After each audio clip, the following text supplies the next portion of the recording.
Mesdames, Messieurs, bonsoir et bienvenue dans votre journal. Voici les principaux titres de cette édition. La médecine traditionnelle séduit de plus en plus la médecine occidentale. La Farehapé au cœur de l'île de Tahiti. L'association Haururu et le ministère de la Santé ont organisé un séminaire pour consolider la médecine intégrative. Le kava est une boisson issue des racines de l'arbre de kava. Il est consommé un peu partout en Océanie. Il est dégusté au quotidien, surtout par les hommes à Tonga. C'est le royaume du kava. Un mot de sport dans notre édition de ce soir avec la reprise du championnat de Polynésie de taekwondo. Pas moins de 128 athlètes de Tahiti et des Raromatai se sont affrontés. Vous le verrez.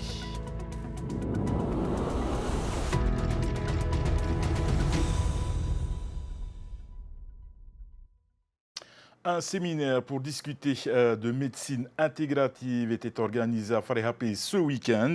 La médecine traditionnelle polynésienne séduit de plus en plus les médecins conventionnels. Un moment de réflexion et de partage pour les professionnels de la santé qui ont combiné science et soins ancestraux. Le reportage. Avec l'association Haururu, le tenté Eric Para, pneumologue, œuvre depuis 2000 à la reconnaissance de la médecine traditionnelle polynésienne. Les professionnels de santé formés à la médecine occidentale reconnaissent l'importance d'ouvrir leur esprit et leur âme à d'autres approches. Une tendance accentuée par les conséquences de la crise du Covid-19. C'est une demande maintenant de plus de 70% des professionnels de santé dans notre dernière enquête aux urgences de l'hôpital. Et puis c'est une demande des tradipraticiens. Aujourd'hui, il y en a déjà 11 qui sont sur place, mais d'autres sont en train de monter. Plus les jeunes médecins polynésiens. Enfin, tout ça, ça fait une fusion, comme disait notre ami Gontran, qui est absolument exceptionnelle. Et nous, on nous a soignés étant bébés. Et aujourd'hui, je suis en train de pratiquer et mettre...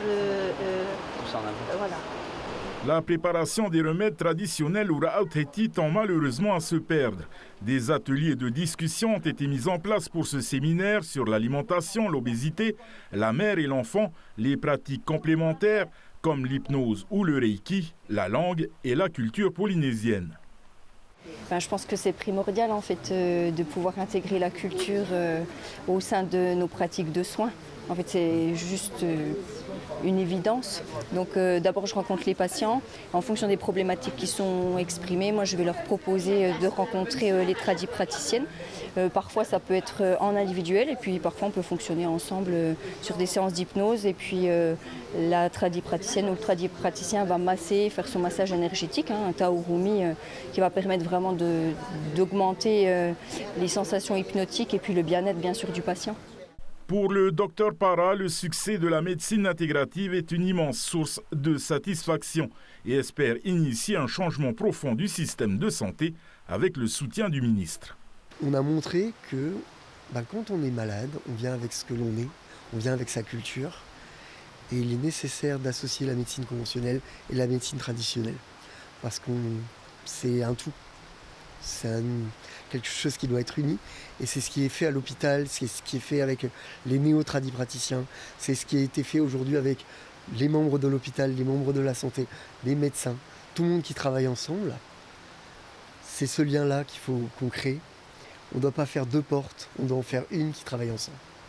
C'est-à-dire qu'on a mis tous ensemble le monde des tradipraticiens et le monde de la médecine conventionnelle, la nôtre, la médecine fondée sur les preuves, sur la science, avec toutes les techniques complémentaires.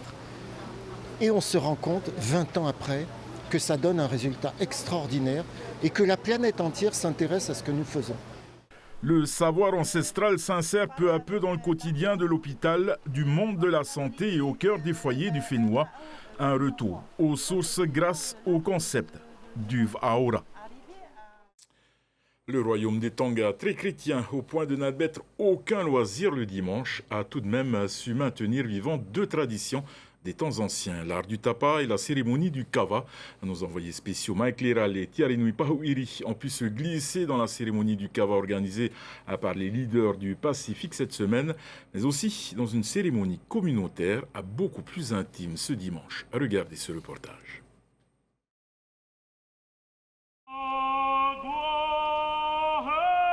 Tonga, c'est le royaume du kava. La boisson issue des racines de l'arbre de kava est consommée un peu partout en Océanie.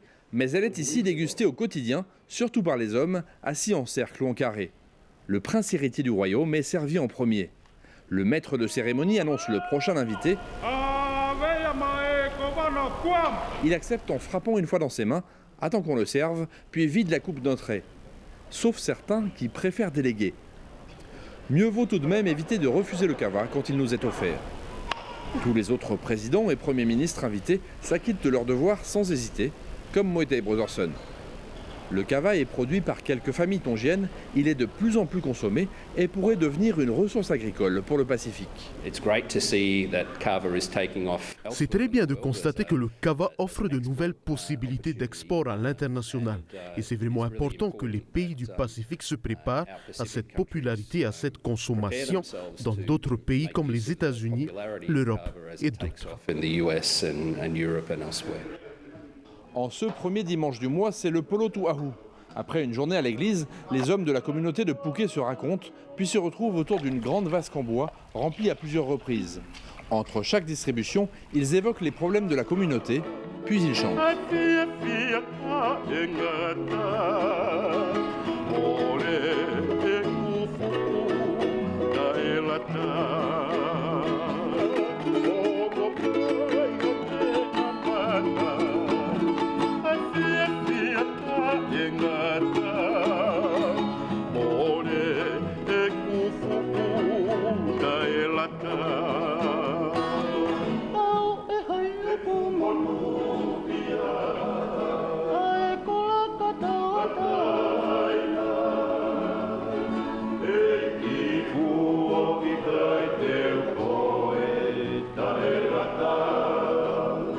Pas de femmes dans cette assemblée, le kava est traditionnellement réservé aux hommes, même si la société conservatrice tongienne autorise quelques assouplissements.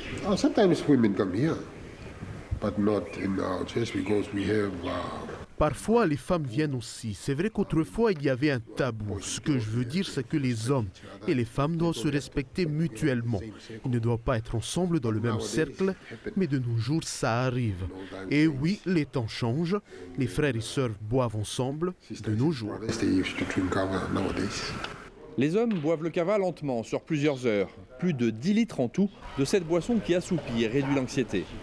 C'est pourquoi les autorités la préfèrent à l'alcool, qui génère des violences familiales. Certains de ces hommes se retrouvent tous les soirs pour boire le kava, dans un rituel qui a aussi pour but de souder la communauté.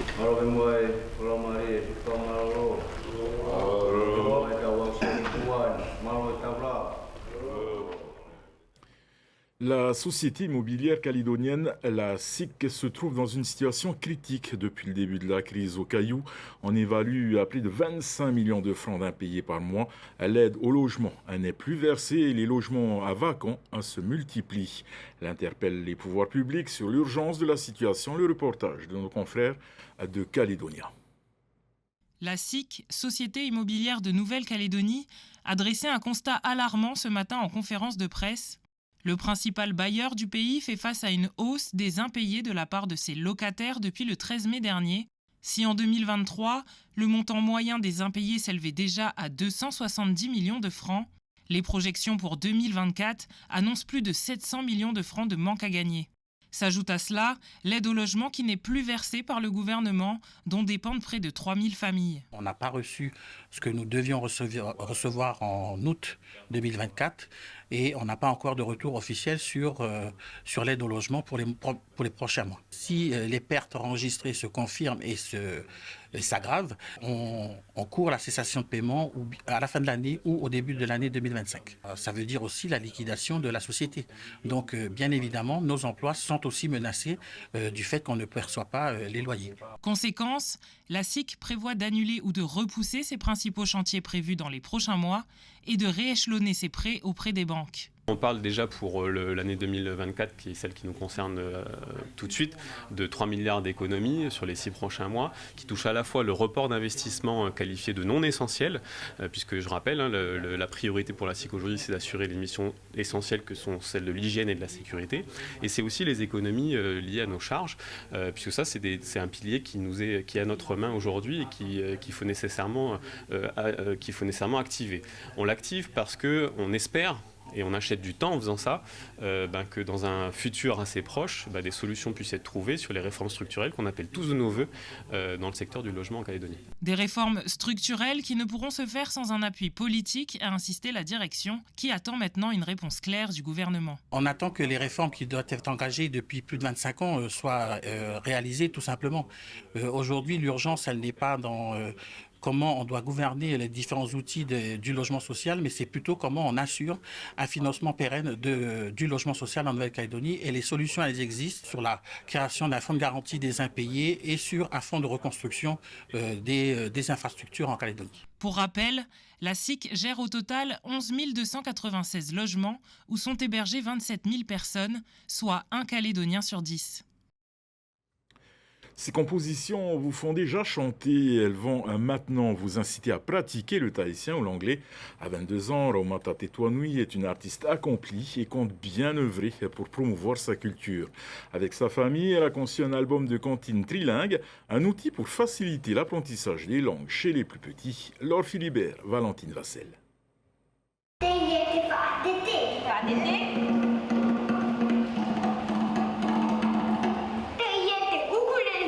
Elles sont ses premières testeuses. Les élèves de l'école de danse de Vaheana Le Bihan expérimentent Apehemaina, le livret conçu par Raoumata Tetouanoui. Mon papa maîtrise très bien le Réoma. Oui, il a grandi en parlant qu'en tahitien, mais il m'a toujours parlé en français.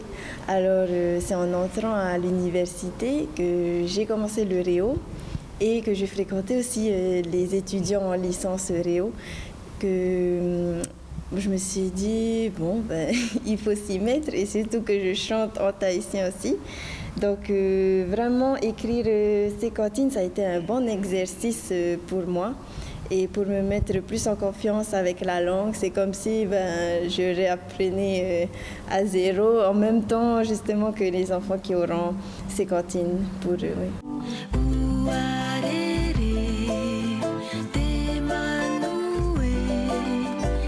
Ce livret de comptines est le fruit d'un travail collectif en famille. J'y crois beaucoup parce que aujourd'hui, on va lier ça à la culture, à la danse. Et grâce à la danse, notre réo s'exporte. Alors, nos jeunes vont sûrement s'intéresser de plus en plus parce qu'il y en a plein qui font de la danse, il y en a plein qui sont dans la culture maori.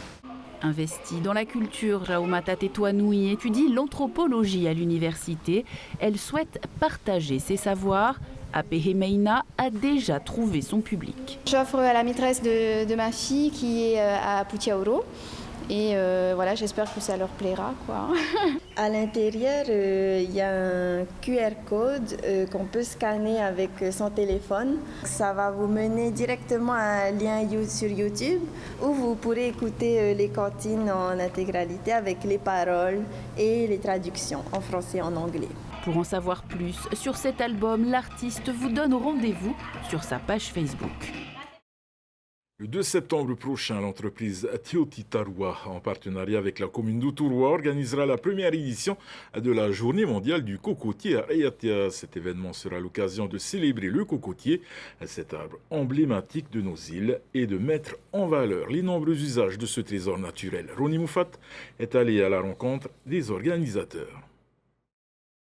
Chaque jeudi matin, Heifara et Tahia transforment leur potager en un snack éphémère où l'on peut déguster un petit déjeuner à base de produits dérivés de la noix de coco, café au lait de coco, hippo, bonbon coco, gâteau au coco, preto retia, un voyage culinaire qui séduit immédiatement les convives. Ce que j'aime à Coco Faré, c'est partager les souvenirs, les émotions. C'est ça qui me fait vibrer en fait à moi, c'est de voir nos mamies, nos tatis nous raconter en fait leur vécu avec le coco, parce que ça date pas de maintenant et on est content de le faire. Vous l'aurez compris, la véritable star de l'enseigne, c'est la noix de coco. Hifara et Tahia ne manquent pas d'idées pour valoriser cette ressource emblématique. On fait de l'huile de coco vierge, on fait des coco balls, ensuite on fait de la farine de coco. Et puis ensuite avec le lait de coco, on arrive aussi à produire de l'escrime, des hippos, des prétos et du rétia aussi. Pour rentabiliser leur entreprise, le couple a dû toutefois réorganiser son emploi du temps afin d'assurer la récolte de près de 2000 noix de coco par semaine, le décortiquage, le râpage, le pressage, le séchage et la gestion des visites guidées dans le Fa'apu. Hifara et Tahia ont embauché 6 travailleurs. Cela leur permet de gérer à la fois leur entreprise et leur carrière professionnelle respective. C'est un gros challenge que je me suis lancé et de pouvoir en fait, comment on appelle ça, me reconvertir en fait dans l'agriculture et dans la transformation des produits agricoles. Le 2 septembre, l'inauguration officielle du Coco Faré coïncidera avec la Journée mondiale du cocotier. Plusieurs ateliers d'initiation et de démonstration seront proposés au public de 10h à 15h30 au Coco Faré à Tepua.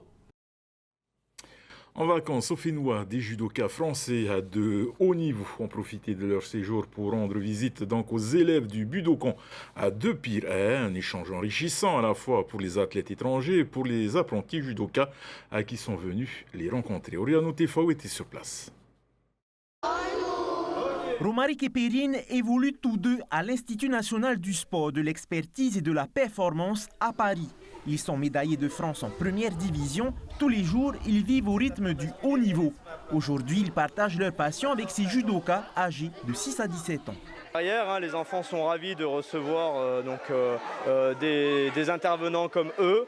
Ça permet d'avoir aussi de nouvelles techniques qui sont directement apprises par des champions et ce sont des techniques qu'eux-mêmes font en compétition, donc c'est que du plus pour eux. Des techniques basiques que les élèves devront reproduire en entraînement et répéter jusqu'à les assimiler parfaitement. C'est maintenant que ça commence parce que les bonnes habitudes se prennent à cet âge-là, parce que c'est là qu'on a la capacité la plus adaptée pour acquérir les choses. Une fois qu'on est grand et qu'on a mis en place malheureusement des mécanismes un peu parasites, c'est difficile de les éliminer, alors qu'à cet âge-là, on assimile plus facilement les bonnes choses. Pendant les démonstrations, Perrine dévoile son spécial, Tokiwaza, une technique de retournement au sol.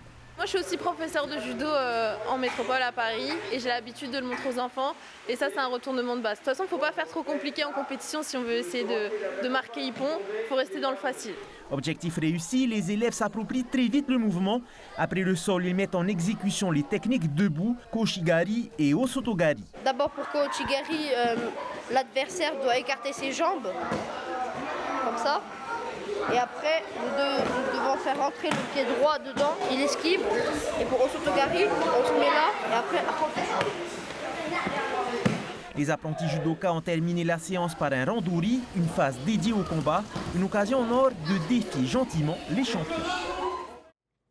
Sport toujours, avec du taekwondo et la reprise du championnat de Polynésie. Hier, la compétition One Championship HVM a permis à 128 combattants de 10 clubs de Tahiti et d'Irarumata de s'affronter dans 48 catégories. Objectif affiché par la Fédération polynésienne de taekwondo, préparer nos athlètes pour les Jeux du Pacifique de 2027. Le reportage de Sam Teinaure.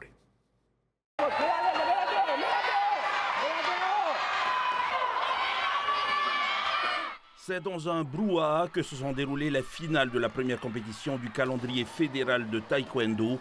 Sur l'ensemble des clubs affiliés à la Fédération polynésienne, 10 seulement ont répondu présent. C'est toujours comme ça les reprises, les reprises de la saison. On revient des vacances de juin-juillet, donc le temps de se mettre en route, c'est pour ça que les clubs n'ont pas pu répondre aussi aujourd'hui, à ce rendez-vous-là. Pour la saison 2024-2025, la Fédération polynésienne de taekwondo a prévu moins de compétitions. Par contre, on a prévu plus de rencontres internationales. Donc on va partir pour les championnats du monde cette année, Brisbane en septembre aussi. Et l'année prochaine, on va faire pas mal d'open qui vont permettre à nos athlètes de gagner des points et de se qualifier pour les Jeux du Pacifique et surtout d'être bien classés, d'avoir un bon tirage pour les Jeux du Pacifique 2027. La Polynésie française aura 8 représentants au championnat du monde junior de taekwondo, 7 garçons et une seule fille. Je pense que c'est l'opportunité d'une vie et c'est une chance aussi d'être la seule fille. Donc oui, je pense que ça va être une belle expérience. Ces champions ne participent pas au tournoi du jour pour éviter les blessures. Ils se préparent depuis plusieurs mois et vont devoir faire encore des sacrifices, notamment pour leurs études. Moi, j'ai mis les études un peu de côté. Je me suis concentré sur le sport. Et quand je reviens, on se donne à fond dans les études. Voilà. La Fédération polynésienne travaille actuellement sur un programme de formation de nos représentants pour les prochains Jeux du Pacifique. Récemment, c'est Vayari qui a fait la fierté de son club de Ta'a et du corps arbitral féminin en décrochant au mois de juin dernier son diplôme d'arbitre international. Elle se prépare activement pour les Jeux du Pacifique. En fait, ça a toujours été un rêve aussi de pouvoir participer aux Jeux du Pacifique. Et plus tard, faire les championnats du monde, les US Open et pourquoi pas aussi un jour les Jeux Olympiques. On verra bien. Prochaine étape de la préparation des clubs polynésiens de taekwondo, l'Open international d'Australie qui se tiendra du 19 au 22 septembre dans la ville de Brisbane. Nous arrivons au terme de notre édition. Programme ce soir sur votre chaîne 22 Jump Street, suivi à 2 zones interdites. Demain, c'est Emma Mathieu qui prendra les commandes de ce journal. En vous souhaitant une excellente soirée, une très très belle semaine sur Tétinouï Télévision. Retrouvez ce journal en replay sur notre site internet et notre application mobile TNTV.